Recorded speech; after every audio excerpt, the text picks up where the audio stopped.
हमारे जो इंसेक्टिसाइड के सारे जहर तो थे ही दुकान में।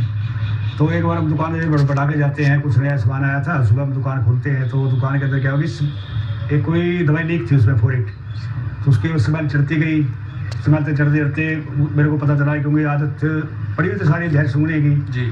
तो मेरे को घर आ गया, बेहोश हो गया, गिरा, मैं कैसे गिरा, पड़ोसी ने मेरे को संभाला है जी। तो 50-60 हज़ार रुपये उस ज़माने में भी 1995 में मेरे लिए बहुत ज़्यादा थे जी। यानी कि मेरी जान बचाने के लिए घर वालों जैसे तैसे करके 50-60 हज़ार का खर्चा किया।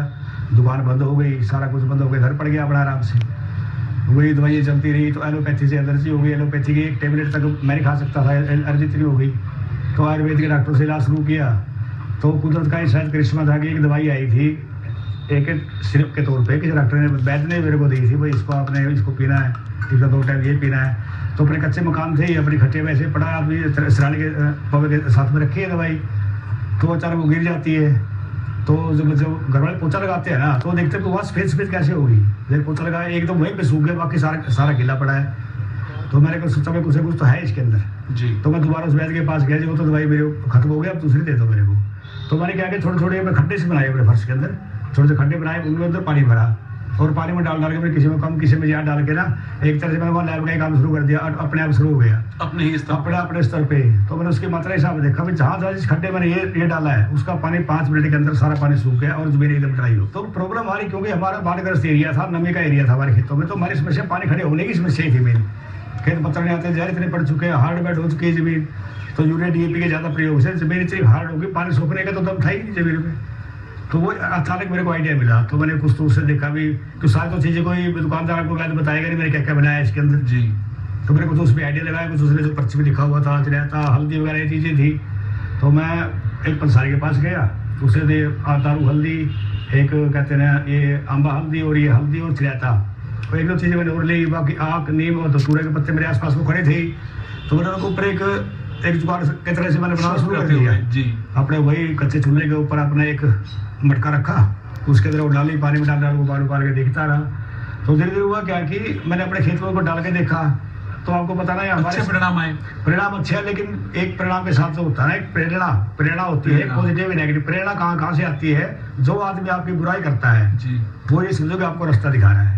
तो सब लोगों ने मेरा मजाक किया, डॉक्टर मेरे को मतलब व्यंग्य में डॉक्टर कहना शुरू कर दिया, उपहास किया लेकिन वो क्या कर रहा है, मैं कहता हूँ कि प्रेरणा है, और उसमें तभी होती है जब आपके अंदर कुछ होता है, आप सही रास्ते में। गलत वाले को उसे डरता है आदमी। तो अभी आप इस समय कौन सी आप दवाइयाँ बना रहे हैं, और आपने अब तक किन दवाइयों का काम किया है, और किस तरह से उनके क्या रिजल्ट्स रहे हैं, वो थोड़ा बता दीजिए। अब सबसे पहले मैंने काम किया जमीन के ऊपर, क्योंकि समस्या जमीन के अंदर है, ऊपर की समस्या ऊपर समस्या को है ही। हमें इसी बात को पहचानना होगा कि जो कुछ भी है वो जमीन में है। उसका कारण क्या है कि जब 1950-60 में जब हमारे पास अनाज की प्रॉब्लम थी, यानी कि एक दुखी आदमी, मैं दुखी हूँ या आप दुखी हैं, तो जो भी आगे बताएगा फला डॉक्टर से दवाई ले ले, फला वैद्य से दवाई ले ले, यानी कि हमको उसका बताने वाले आएंगे।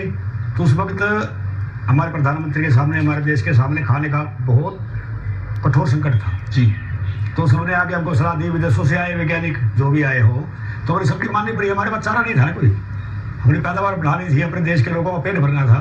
तो हमने हरित क्रांति के रूप में हमने विदेशी टेक्नोलॉजी को आने का रास्ता खुला कर दिया जी। हमारे नेताओं की, हमारे वैज्ञानिकों की मंशा गलत नहीं थी, लेकिन मंशा उनकी गलत थी, कि वो तो एक बाजार था, उन्होंने बाजार समझा, हमारी खेती को बाजार समझा, और हमारे वैज्ञानिक और हमारे नेता लोग, इसको क्या पता था कि आने वाले जमाने में इनका नुकसान कितना होने वाला है। सही बात है। अच्छा, अब जिस प्रकार से हमारी ज़मीन इतनी जहरीली होती जा रही है, लगातार इसमें कीटनाशकों को छिड़काव है, इसीलिए जैविक खेती की बात को जो है वो इस तरह से लोकप्रियता मिल रही है, और बहुत ज़रूरी है कि हमारे किसान भाई जैविक खेती करें। आपकी जो दवाइयाँ हैं, जिस प्रकार से आप भी हम ये देख रहे हैं, देख रहे हैं, आप हमारे किसान भाइयों को भी ये दिखाइए कि आपने ये क्या है, और आप इन दवाइयों का मिश्रण कैसे बनाते हैं, और इसमें किस तरह का आप इसमें सामग्री का उपयोग करते हैं। तो किसान भाइयों, आपके सामने मेरा ये एक उत्पाद है जो मैंने अपनी जड़ी बूटी से बनाया है, और मैं ये नहीं कहूँगा कि मैंने बनाया तो बन गया है, क्योंकि जो भी आयुर्वेदिक की हमारी जड़ी बूटियाँ इंसानों के लिए यूज होती हैं, मैंने उनको सिर्फ खेती के लिए एक प्रयोग के तौर पर शुरू किया, और आज ये प्रोडक्ट आपके सामने है। और बहुत से किसान भाई कमाल 55 और मेरे कमाल कलम को नाम से जानते हैं, ऐसी कोई नई चीज़ तो ये है नहीं, क्योंकि मैंने बड़ी कंपनियां, जो मल्टीनेशनल कंपनी ये कहती थी कि हमारे सिवा भारत का किसान खेती नहीं कर सकता, मैंने खेत के अंदर साबित किया कि कंपनियों की हमारे को कोई जरूरत नहीं है, नीचे कीड़े से लेके ऊपर बीमारी तक बिल्कुल सस्ते में और सुरक्षित है, कोई साइड इफेक्ट नहीं, कोई नुकसान नहीं, और रिजल्ट अच्छे हैं। और कपास की लगातार 4 साल से आप देखते हैं कपास का और गवार का किसान बर्बाद होता जा रहा है, आत्महत्या करना शुरू हो गया। पहली बार हरियाणा के किसान, हरियाणा में ये गेहूं के बाद पहला है कि किसान ने आत्महत्या की है सिर्फ कपास की बर्बादी के कारण।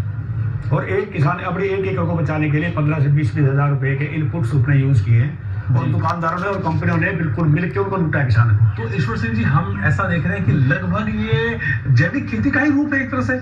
जैविक आपने जो खेती है, चाहे हम इनका आप इसको आप कोई भी नाम नहीं करें, आपने इसका नाम दिया आधुनिक वैज्ञानिक जैविक आप खेती। इसको कोई भी नाम दे लो, हमने करना क्या है कि हमने सिर्फ जहर को बाहर करना है। जहर को हम हमारा मूल अब उद्देश्य होना ही है। अंग्रेजी में जो, क्योंकि कई लोग आते हैं वेबसाइट पे उस पे लिखो, मैंने इसको नाम दिया नेचुरल वे ऑफ फार्मिंग। जी, प्राकृतिक तरीके से प्राकृतिक खेती में धीरे धीरे हमने क्या करना है कि एकदम झटके से ना यूरिया खत्म कर सकते हैं ना डीएपी। सबसे पहला हमारा टारगेट था इंसेक्टिसाइड और पेस्टिसाइड। ठीक है। जमीन से जब वो निकल जाएंगे तो जमीन की उर्वरा शक्ति अपने आप ही रिमेंटल हो जाएगी, अपने बैक्टीरिया बनेगा। खेतों के वैज्ञानिक के रूप में आज हम बात कर रहे हैं और आपको मिलवा रहे हैं ईश्वर सिंह जी कुंडू से, हरियाणा के रहने वाले वो प्रगतिशील नवाचारी आदर्श किसान जिन्होंने राष्ट्रीय स्तर पर ही नहीं अंतर्राष्ट्रीय स्तर पर अपनी पहचान बनाई। अब हम जानते हैं थोड़ा सा इनकी खेतीबाड़ी के अनुभव के बारे में। ईश्वर सिंह जी, आप लगातार खेतीबाड़ी किए हैं, आपका लगातार बड़ा अच्छा अनुभव रहा है। आप किस तरह से खेतीबाड़ी को देखते हैं और आपका अनुभव किस तरह से आप हमारे किसान भाइयों के साथ में साझा करना चाहते हैं, ये हम जानना चाहते हैं। जब मेरे को अच्छा लगा, दूसरा ने समझाना शुरू किया, तो एकदम से तो कोई आपको जब तक आप नहीं दिखाए, करके नहीं दिखाएंगे, आपको यकीन नहीं करेगा। जी, पहली बात तो मैंने करके दिखाया, किसानों को जागरूक किया, साबित किया, किसान ने खेत पे साबित किया। मैं आपसे कुछ पैसा ले रहा, नुकसान होता है मेरे ले लियो भाई।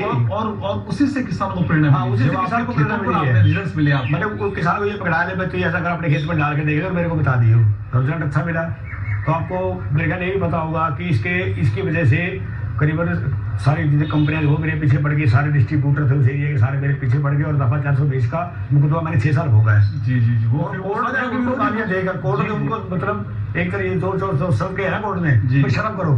जी जी, हाँ सही बात है। एक तो इतना बड़ा काम हुआ है 6 साल, क्योंकि एक तरफ उनकी छोटी सी फाइल थी दफा 420 की, एक बार हमारी 4 इंच की मोटी फाइल थी, हमारे अनुसंधानों पर आधारित था, सारा कुछ साबित था। क्योंकि अपने पंजाब एग्रीकल्चर यूनिवर्सिटी के जब डॉक्टर वालिया मेरे पास 2009 में आए कि भी पंजाब की जमीन की जो हालत है ना वो बिल्कुल खत्म हो चुकी है, आप क्या कर सकते हो। मैंने अपना ये प्रोडक्ट डर को ये दिया, भैया पहले इसको 1-2 किसान गए, इसको टेस्ट करिए, बाकी टेस्टिंग के बाद में करेंगे। रिजल्ट अच्छे मिले तो उन्होंने मेरी आधी फीस माफ करी है, बड़ी बात। जबकि मेरी खुद की यूनिवर्सिटी आधी फीस मेरी माफ किया, मेरी कुछ भी माफ नहीं कर रही है, लेकिन पंजाब यूनिवर्सिटी ने इसको माफ किया और लगातार 3 साल ट्रायल लगाए और 7% से 18% तक लिख के दिया है, प्रति एकड़ पैदावार बढ़ी है। मैं हमारे किसान भाइयों को बताना चाहता हूं कि जहरीले खेती के प्रभाव को रोकने के लिए ईश्वर सिंह जी कुंडू को हरियाणा सरकार द्वारा, भारतीय कृषि अनुसंधान परिषद नई दिल्ली द्वारा और साथ ही कई प्रकार के आपको राष्ट्रीय और अंतर्राष्ट्रीय सम्मान मिले। करीब 2 दर्जनों पुरस्कार से आप सम्मानित व्यक्तित्व हैं।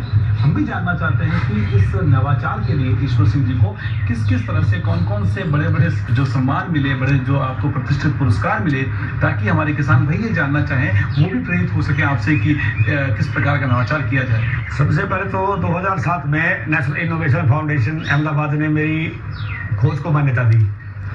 IRI अपनी दिल्ली में वहाँ फंक्शन हुआ, डॉक्टर APJ अब्दुल कलाम जी वहाँ मेहमान थे, तो सबसे पहला अवार्ड तो मेरी जिंदगी का टर्निंग पॉइंट, सबसे पहला अवार्ड तो वहाँ से आपको एक नई पीढ़ी, वहाँ से एक नई पीढ़ी मिली, मेरे को प्रचार मिला, मेरे को एक सपोर्ट मिली जी। क्योंकि जो लोग भी मेरे पीछे खड़े थे ना, उस लोगों को पता चल गया तो कलाम साहब से बिना बंदा में इसको बस छेड़ो, उन लोगों को कम से कम इस बात का एक एहसास करा दिया आपने। क्योंकि डॉक्टर ब्रह्म सिंह जो OST राष्ट्रपति जी के, तो उन्होंने खुद एग्रीकल्चर डिपार्टमेंट हरियाणा को फोन करके कहा था जी कि अगर ईश्वर सिंह कोई गलती करता, मान ले कोई गलती करता है, तो आपने पहले मेरे को बताना, ईश्वर जी के घर पे बाद में जाना है जी। क्या बात। तो ये सपोर्ट मिल गई, मेरे को डरने की क्या जरूरत थी, मेरे को पता मेरा रास्ता सही है, किसान मेरे साथ है, मैं गलत चीज नहीं बना रहा हूँ। सही बात है, मैं किसान को ऊपर कर रहा हूँ, मैं पहले किसान को ऊपर कर रहा हूँ, पहले मेरे भाई ये ऐसा बनेगा, रिश्ते बन सकता, बनाओ। किसान ने खुद का मन से नहीं बनेगा, बोतल दे दो डाल के, तुमने बोतल में डाल के दे दिया। आज व्यापार बना दो, किसान का व्यापार है, किसान की ही पूंजी है। हम जानना ये भी चाहते हैं किसान भाइयों कि ईश्वर सिंह जी के इन प्रयोगों को क्या दूसरे किसानों ने अपनाया? ईश्वर सिंह जी, आपको देखकर क्या कुछ किसानों ने आपके हरियाणा में वहाँ पे ये काम शुरू कर दिए? देखो, जब मैंने बहुत कोशिश की, मैं ये नहीं कहूंगा कि सबने कर दिया, लेकिन गिने चुने ये समझो कि 8-10 किसान ऐसे हैं, 2-4 करेंगे तो आगे बात जाएगी। इससे साबित ये होता है कि भाई किसान अपने मर्जी से अपने हिसाब से खेती कर सकता है, बगैर बाजार में कोई दवाई नहीं जाएगी। और मैं अब वो कम करे कोई दिक्कत नहीं, क्योंकि एक से बढ़ के 100 होते हैं। 2-4 किसान भी करना दो चार स्लोगन मेरे लिए बहुत बड़ी उपलब्धि है ये। बात निकलेगी तो बस बात निकलेगी तो दूर तक जाएगी। बस। और ईश्वर सिंह जी ने यही साबित किया है कि बात निकलेगी तो दूर तलक जाएगी, यानी कि अगर कोई अच्छे परिणाम आएंगे तो उनकी खुशबू स्वतः ही हमारे दूसरे प्रदेशों में भी जाएगी। ईश्वर सिंह जी का ये नवाचार, ईश्वर सिंह जी का ये अभिनव प्रयोग इन्हें राष्ट्रीय स्तर पर जी गया।